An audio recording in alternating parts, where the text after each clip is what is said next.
A mother nearby is wary of approaching. By exaggerating her size, she keeps Jamna and Kishan at a distance. There is unlikely to be any direct confrontation. Greater one-horned rhinos get their message across in a more subtle way. The dung heap serves as a communal notice board. All the rhinos in the area use the same heap. The calf soon learns the technique.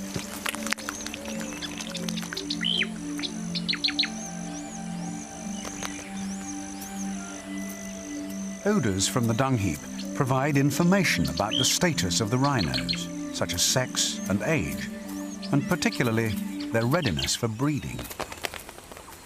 It's also a habitat for many other animals and plants. Even the elephants enjoy the rich vegetation that springs from the piles of dung.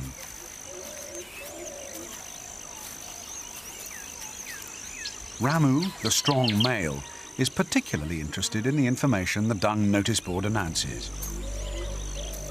Ever on the lookout for females, his sense of smell is acute, and once he has identified the owner of an attractive scent, he will track her down. A powerful jet of urine signals that he is definitely one of Kaziranga's dominant males. His range will overlap with that of other big bulls, but usually their urine markers help them to avoid each other. Tasting the air, he anxiously seeks out the receptive female he picked out at the dung heap.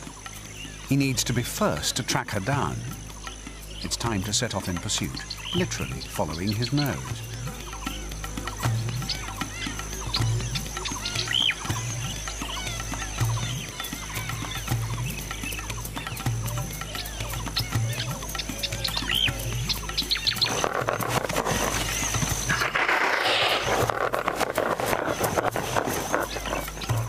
Another male is on the scent trail, intent on the same purpose. They know each other from battles past. There is no need for confrontation.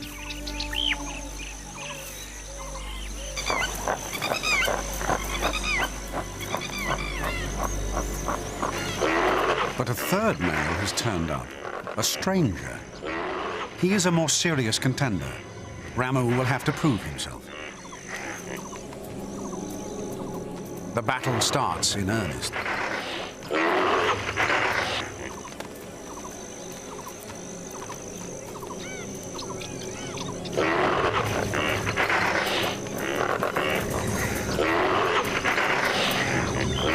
The greater one-horned rhino is the only species of rhino to have retained its incisor teeth.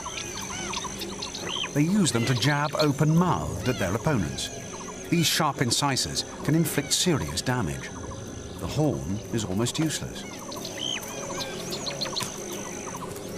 The battle can go on for hours, a series of threats and withdrawals, as each bull tries to find a chink in the other's armor.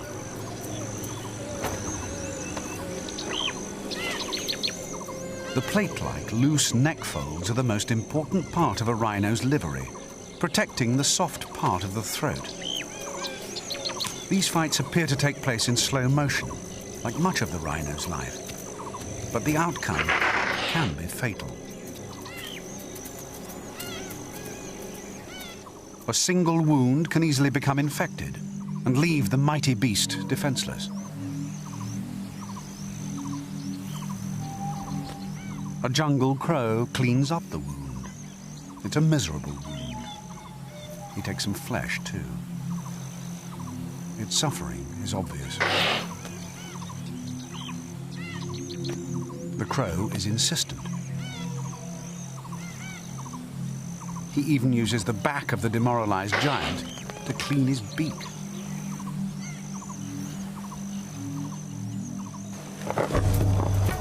Meanwhile, Ramu, the conqueror, has found the receptive female. The mating game is not over. She sets off on a marathon. He must run after her for miles to prove his strength and his worthiness to be the father of her calf.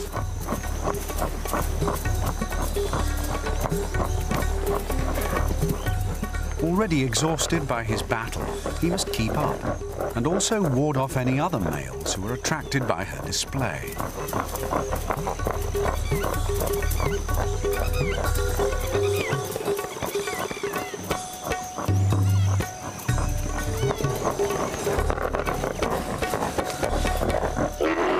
His stamina wins through eventually.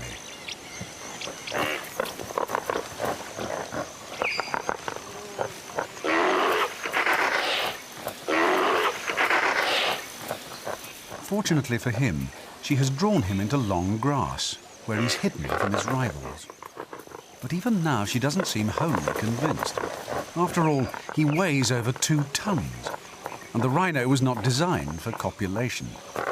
Nonetheless, this balancing act will last hours.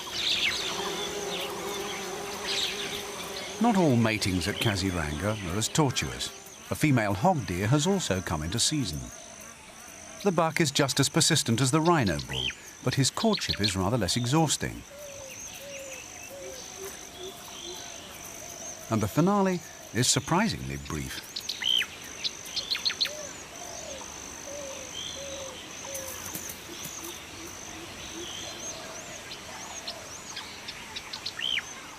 For most of the rhinos, the days stretch out with little to mark their passing.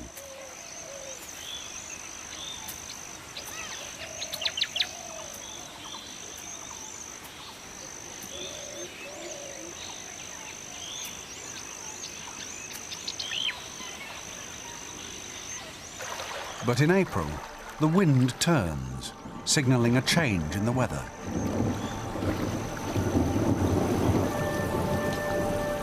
The monsoon has arrived.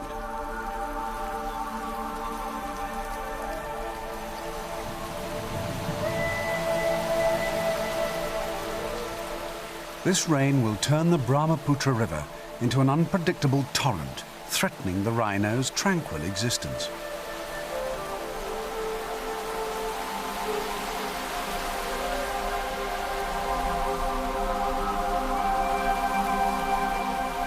Within days, the feeding pastures are submerged. All the animals must search for higher ground. The mighty Brahmaputra has burst its banks and is submerging Kaziranga. Rhinos are in real danger of being swept away by the rapid flow of the river. Otters take the swelling floodwaters in their stride. Unless the flood subsides quickly, the surviving rhinos will starve to death. Kishan struggles to keep up with Jamna. Greater one-horns are excellent swimmers, but the unpredictability of the flood makes them vulnerable. Kaziranga's residents are forced right to the edge of the park, where poachers watch for any opportunity to kill an isolated animal. Brief annual floods are normal and rejuvenate the park, but some years the floodwaters linger for months.